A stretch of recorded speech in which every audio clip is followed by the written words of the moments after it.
ва меваю сабзавоти шаҳдбори худро ба маъраз гузоштанд. Дар фестивал беш аз 300 оилаи занбур ба намоиш гузошта шуд. Ба фестивал 40 тонна маҳсулоти соҳа, аз ҷумла 15 тонна навъҳои гуногуни асал, мум, гарди гул, шири занбур ва ғайра бо бандобаст тибқи талаботи меъёрҳои тасдиқ гардида пешниҳод шуд. Дар ҷои баргузории намоиши асал хаймаҳо, нуқтаҳои гирифтани асал, ташкили корҳои мубориза бар зидди касалиҳои занбури асал ба назар мерасид. Табиат ва боду ҳавои ноҳияи Дарвоз бо гулу гиёҳҳои зиёди шифобахш барои парвариш ва зиёд намудани оилаҳои занбури асал бисёр созгор мебошад. Сарвари давлат муҳтарам Эмомалӣ Раҳмон ҳангоми боздид аз фестивали ҷумҳуриявии асал ва намоиши маҳсулоти кишоварзӣ таъкид намуданд, ки бо истифода аз имкониятҳои фаррохи дар ҳудуди ноҳияи Дарвоз мавҷуд буда метавон рушди соҳаро таъмин ва сатҳу сифати зиндагии аҳолиро баланд бардошт. Занбури асалпарварӣ ва истеҳсоли асал соҳаи камхарҷу сердаромад ба шумор меравад. тавре зикр гардид, аз соли 2005 то ин ҷониб, яъне дар давраи қабули барномаи давлатии рушди занбури асал, шумораи оилаҳои занбур, занбурпарварон ва ҳаҷми маҳсулоти он маротибаҳо афзудааст. қобили қайд аст, ки соли равон дар доираи дастуру ҳидоятҳои президенти ҷумҳурии Тоҷикистон муҳтарам Эмомалӣ Раҳмон занбурпарварони ноҳия шумораи қуттиҳои занбури асалро ба 4330 расониданд, ки ин шумора назар ба солҳои қаблӣ зиёд мебошад. Занбурпарварони ноҳияи Дарвоз ҳамасола кӯшиш ба харҷ медиҳанд, ки бо зиёд намудани шумораи оилаҳои занбури асал аҳолиро бо ин навъи маҳсулоти табобатӣ аз лиҳози экологӣ тозаи ватанӣ таъмин намуда, ба ин васила дар ғанӣ гардонидани буҷа, таъсиси ҷойҳои кории мавсимӣ, муаррифии асали тозаи ватанӣ саҳмгузор бошанд. Дар 4 гӯшаи дигари намоишгоҳ маҳсулоти кишоварзӣ, анвои гуногуни маҳсулоти соҳа аз қабили картошка, пиёз, каду, меваҳои хушк ва тар, навъҳои гуногуни себ ва дигар намуди сабзавоту полизиҳо, ки дастранҷи заҳматкашони хоҷагиҳои деҳқонии ноҳияи Дарвоз мебошанд, ба намоиш гузошта шуд. Сарвари давлат муҳтарам Эмомалӣ Раҳмон ҳангоми боздид аз фаровонии маҳсулоти соҳаи кишоварзӣ, ки аксаран содиротӣ мебошанд, изҳори хушнудӣ намуданд ва таъкид доштанд, ки истеҳсоли чунин маҳсулот ва коркарди саноатии он бояд сол аз сол афзун гардад ва аз ин ҳисоб иқтидори содиротии ҷумҳурии Тоҷикистон боло бардошта шавад. имрӯз асосгузори сулҳу ваҳдати миллӣ, пешвои миллат, президенти ҷумҳурии Тоҷикистон муҳтарам Эмомалӣ Раҳмон баъди ифтитоҳи як қатор иншоот бо роҳбарону фаъолони ноҳияҳои Дарвоз ва Ванҷ мулоқоти самимӣ доир карда, ҳамаи сокинони заҳматдӯсти ин ноҳияҳоро ба ифтихори 30-умин солгарди истиқлоли давлатии ҷумҳурии Тоҷикистон, ки барои ҳар як шаҳрванди кишвар ҷашни муқаддас, бузург ва воқеан таърихӣ мебошад, самимона табрику таҳният гуфтанд. таъкид гардид, ки ҳукумати мамлакат ба рушди ҳамаҷонибаи ноҳияҳои дурдасти кӯҳистони кишвар, махсусан вилояти мухтори кӯҳистони Бадахшон, диққати аввалин дараҷа медиҳад. таи замони соҳиби истиқлолӣ бо мақсади таъмин намудани пешрафти иқтисодию иҷтимоии ноҳияи Дарвоз зиёда аз 1.2 миллиард сомонӣ ва ноҳияи Ванҷ 580 миллион сомонӣ маблағ равона карда шудааст.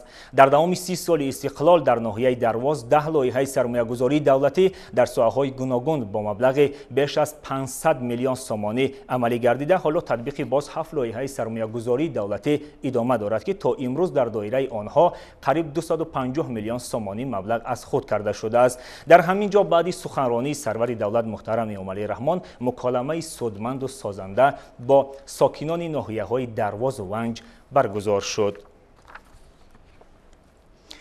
асосгузори сулҳу ваҳдати миллӣ, пешвои миллат, президенти ҷумҳурии Тоҷикистон муҳтарам Эмомалӣ Раҳмон дар деҳоти Анҷираки қалъаи хумби ноҳияи Дарвоз бинои наву замонавии маркази адлия, майдончаи варзишӣ ва бозии кӯдаконро мавриди истифода қарор доданд. бинои маркази адлия дар доираи таҷлили сазовори ҷашни 30-солагии истиқлолияти давлатӣ дар масоҳати умумии 1500 метри мураббаъ сохта шудааст. иншоот аз 2 ошиёна бо таххона иборат мебошад ва дорои 7 ҳуҷраи корӣ барои фаъолияти кормандони идораи нотариали давлатӣ, кормандони сабди азноти ҳолати шаҳрвандӣ, толори зебою муҷаҳҳази ақди никоҳи навхонадорон ва толори машваратии ройгони ҳуқуқӣ мебошад. дар қисми дигари замини ҷудо гардида майдончаи бозии кӯдакону наврасон бунёд ёфтааст, ки бо таҷҳизоти дилхушии кӯдакона муҷаҳҳаз мебошад. шароити фароҳам гардида дар иншооти мазкур масъулияти кормандонро дар самти ҳуҷҷатгузории нотариалӣ, сабти асноди ҳолати шаҳрвандӣ ва ёрии ҳуқуқӣ ба шаҳрвандон бештар мекунад.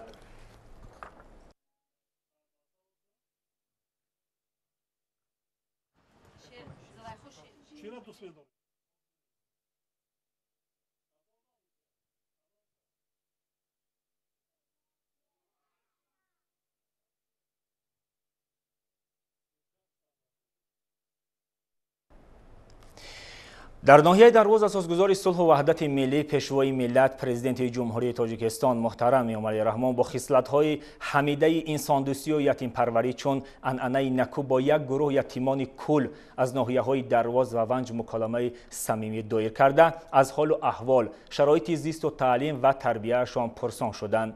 ملاقات سرور دولت محترم امامعلی رحمان در طرفخانه آریانا ناحیه درواز برگزار گردید. سرور دولت محترم امامعلی رحمان نخست کودکان را که با امر تقدیر از پدر و مادر محروم مانده تحت دستگیری و توجه بواسطه حکومت قرار دارند به مناسبت 30مین سالگرد استقلال دولتی تبریک نمودند. شادی کودکان و نورسان را در این روز حد و کنار نبود، زیرا این نوبت 100 نفر کودک یتیم و معیوب از ناحیه‌های درواز و ونج به واسطه از دست پیشوای معظم ملت تحفه‌ها عبارت از سر و لباس، شیرینی‌ها، اشیای خانش و کمک مالیوی گرفتند و صحبت آزاد و صمیمی انجام دادند. با در نظر داشت آنکه رشد و پیشرفت وطن عزیز به واسطه به سعی و تلاش نسل سازنده و ایجادکار و دانشمند وابسته است، پیشوای ملت محترم امامعلی رحمان کودکان را با آموزش علم‌های معاصر، زبان‌های خارجی، کسب و هنر و از خود کردن تکنیک و تکنولوژی نوین هدایت نمودند. امروز اساسگزار صلح و وحدت ملی پیشوای ملت پرزیدنت جمهوری تاجیکستان محترم امامعلی رحمان قسمت شاهراه کلاب خاروق قلمه چیند و دهه یوگه تا مرکز ناحیه درواز را مورد بهره برداری قرار دادند. تفصیلات بیشتر در شرح همکاران ما. 27 سپتامبر اساسگزار صلح و وحدت ملی پیشوای ملت پرزیدنت جمهوری تاجیکستان محترم امامعلی رحمان قسمت شاهراه کلاب خاروق قلمه چین از دهه یوگه تا مرکز ناحیه درواز را مورد بهره برداری قرار دادند. مسافه راه ماشینگرد قسمت شاهراه کلاب خاروق قلمه چین 26 کیلومتر بوده با مبلغگذاری حکومت جمهوری تاجیکستان، بانک اسلامی رشد، خزینه سعودی رشد، خزینه کویتی رشد اقتصادی عرب و خزینه اوپک با خرج قریب 32 میلیون دلار کلاً نوسازی شده. کارهای ساختمانی را در این مسیر اساساً کارگران و متخصصان وزارت نقلیات جمهوری تاجیکستان، مؤسسه دولتی مرکز تطبیق لایحه‌های تجدید راه اتومبیلگرد دوشنبه چنوق و دیگر شرکت‌های راهسازی با نفوذ جهانی در اساس نشانداد لایحه‌ای مطابق با معیارهای بین‌المللی به انجام رساندند. خاطررسان می‌شویم که با ساختمان راه ماشینگرد کلاب خاروق قلمه چین پرزیدنت جمهوری تاجیکستان پیشوای ملت محترم امامعلی رحمان ماه ایون سال 2019 رسما آغاز بخشیده برای با سطح و صفت عالی انجام دادن کارهای ساختمانی در این انشاءات کمیونیکاسیونی مسئولان ساحه را وظیفه‌دار نموده بودند. در اساس لایحه تجدید راه اتومبیلگرد کلاب قلعه خم قطعه شکف شهرک قلعه خم از دو خط راه عبارت بوده. پهنایی استانداردی راه به 12 متر و پهنایی قسمت راه ماشینگرد 7 متر را تشکیل می‌دهد. کناره‌های راه از دو طرف به 2.5 متر برابر می‌باشد. همزمان در این مسیر یک پل ماشینگذار و 2092 متر مکعب قبور آبگذر نصب گردیده 3886 متر پایدیوار محافظتی بنیاد کرده شده است که این تدبیر در پیشگیری از ویرانشوی راه نقش مهم دارد. مطابق طلبات در قطعه مذکور همچنین زیاده از 630 علامت راه نصب گردیده است. در ساختمان راه مذکور از طرف پیمانکار 308 نفر متخصص و کارگر مهندسی و تکنیکی جلب گردیده بودند. قسمت راه کلاب خاروق قلمه چین ادامه بنیاد شاهراه‌های ماشینگرد به سمت شرقی مملکت بوده دارای اهمیت بزرگ اقتصادی و اجتماعی و استراتژی میباشد. با تاکید پرزیدنت جمهوری تاجیکستان پیشوای ملت محترم امامعلی رحمان راه و پل‌های تا به امروز بنیاد گردیده شاهرگ‌های رشد من بعده مملکت بوده باید برای امروز و فردای ملت و دولت خدمت نمایند. در اساس لایحه تجدید راه اتومبیلگرد کلاب قلعه خم قطعه شکف شهرک قلعه خم چراغانکنانی دو طرف راه تا مرکز ناحیه درواز و محله‌های اهالینشین عملی گردیده ایستگاه‌های زمانوی نیز بنیاد کرده شدند. اساسگزار صلح و وحدت ملی پیشوای ملت پرزیدنت جمهوری تاجیکستان محترم امامعلی رحمان بعد افتتاح قسمت شاهراه کلوب، خوروغ، قلمچین و بنیاد نوسازی قطعه راه درواز تا دروازه روشن آغاز رسمی بخشیدند. این قطعه راه 109 کیلومتر را تشکیل داده با پورا تجدید و نوسازی گردیدن آن 16 کیلومتر کوتاه می‌گردد و در مجموع 92.3 کیلومتر را تشکیل می‌دهد. مبلغ لایحه نزدیک 2.5 میلیارد سومانی را در بر می‌گیرد. در اساس لایحه که به پرزیدنت جمهوری تاجیکستان محترم امامعلی رحمان معرفی کرده شد، در این مسیر کارهای تخت و هموارکنی، وسیع‌کنی راه، گذاشتن 330 قبور آبگذر، ساختمان جویبارهای بتونی در دو کنار راه با درازی 3328 متر، بنیاد دالانها 5 عدد با درازی 601 متر و 15 پل ماشینگذار با درازی 633 متر و دیگر انشاءات ضروری پیش بینی شده است. در مراسم معرفی لایحه اجرا کننده سفیر، مشاور اوید به مسائل سیاسی سفارت جمهوری مردم چین در تاجیکستان چن دین ون به طور مجازی اشتراک کرده رهبریت عالی تاجیکستان را با آغاز تطبیق لایحه تبریک نمود. سرور دولت محترم امامعلی رحمان جهت مطابق با استانداردهای بین‌المللی بنیاد نمودن راه ماشینگرد دروازه روشن به مسئولان ساحه دستور و سپارش مشخص دادند. این قطعه راه که جزء اساسی راه ماشینگرد قلعه خم ونج روشن خوروغ به حساب می رود، با تجدید و نوسازی آن رفت و آمد دائمی ساکنان در تمام فصل سال تامین گردیده انتقال مال و محصولات افزایش خواهد یافت. در رفت تجدید و از نوسازی راه دروازه روشن 1000 نفر ساکنان محلی با جای کار و معاش خوب تامین گردیده، همه آنها آینده همچون متخصصان صاحب تجربه در بنیاد قطعه قلعه خم ونج روشن خوروغ و خوروغ کلمه سرحد چین سهم نظررس خود را می‌گذارند. مورد به ذکر است که دوام 30 سال استقلالیت دولتی جمهوری تاجیکستان در ناحیه درواز با جلب سرمایه خارجی به مبلغ نزدیک 217 میلیون سومانی 66.5 کیلومتر راه و 40 کیلومتر دیگر با جلب مبلغ‌گذاری حکومت جمهوری تاجیکستان تعمیر و از نوسازی گردیده است. در مجموع از تمام منبع‌ها در ساحه‌های نگهداری راه‌ها زیاده از 26 میلیون سومانی روانه گردیده است که در پرتو عملی نمودن یکی از هدف‌های مهم استراتژی رشد اقتصادی و اجتماعی از بنبست کمیونیکاسیونی برآوردن مملکت از جمله در ولایت مختار کوهستان بدخشان مساعدت خواهد کرد. در رابطه با آغاز کارهای از نوسازی راه از جانب هنرمندان ناحیه درواز برنامه رنگین کنسرتی پیشکش مهمان عالی قدر گردید.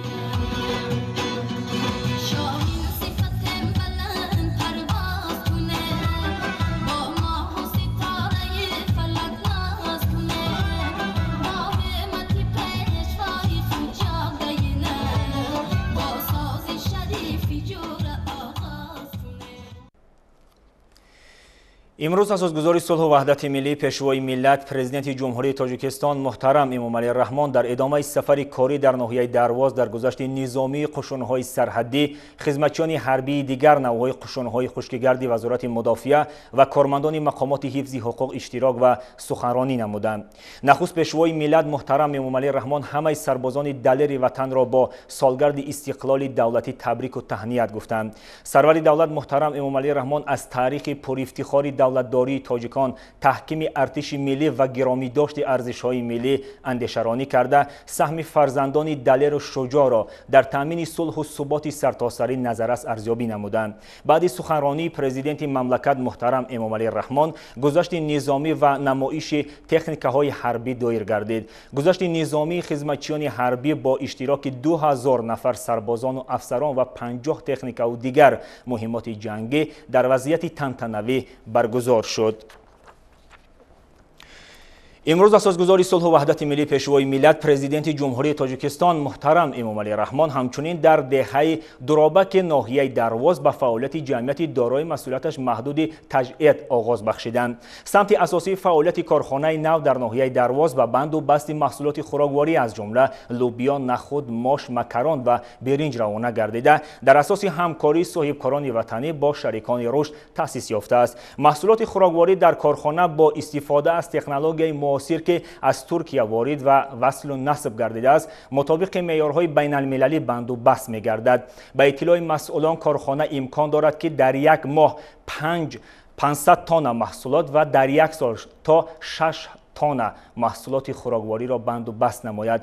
مسئولان کارخانه در دایره راهنمایی‌های همیشگی سرور دولت محترم امام علی رحمان در سمت راهاندازی استحصال محصولات عوض کننده واردات و تقویت روند صادرات مملکت تصمیم دارند که در آینده نزدیک استحصال مکران را هم به راه مانند.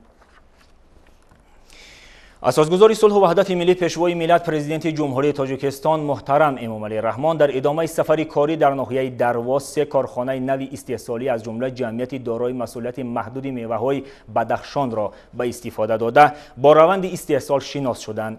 جمعیت دارای مسئولیتش محدود میوه‌های بدخشان در دهه درابک ناحیه درواز در اساس دستور و راهنمایی‌های همیشگی پیشوای معظم ملت محترم امام علی رحمان از جانب صاحبکار وطنی مسعود زکریایو در دایره تطبیق هدف 4 استراتژی صنعت کنانی با سرعت کشور بنیاد گردیده است. سمت اساسی فعالیت کارخانه کارکرد و بند و بست میوه و سبزیجات و استحصال چیپس بوده. محصولات نهایی برابر تامین بازار داخلی به خارجی کشور نیز صادرات کرده می شود. تجهیزات و خطهای تکنولوژی کارخانه نوی صنعتی از دولت‌های پیشرفته جهان از جمله آلمان، روسیه، ترکیه و اوکراین وارد و وصل نصب گردیده است.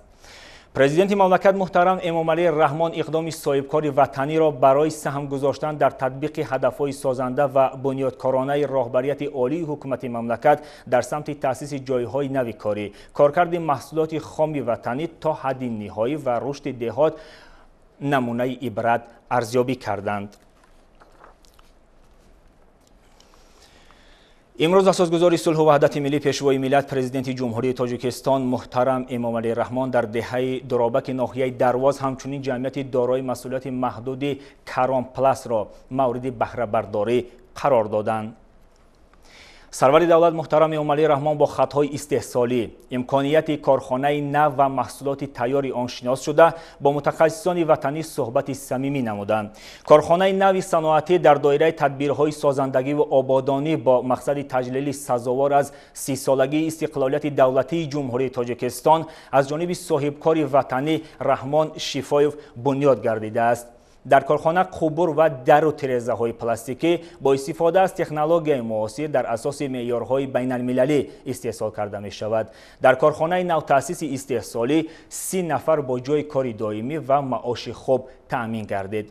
محصولات کارخانه اساساً برای بازار داخلی روانه گردیده در آینده با بلند برداشتن اقتدار استحصال صادراتی آن به کشورهای منطقه هم براه مانده خواهد شد. سرور دولت محترم امام علی رحمان اقدام بنیادکارانه صاحبکار وطنی را نمونه عبرت و دستگیری ارزیابی کرده جهت استحصال محصولات با صفت و رقابت پذیر و عوض کننده واردات به مسئولان دستور و مصلحت‌های سودمند دادند.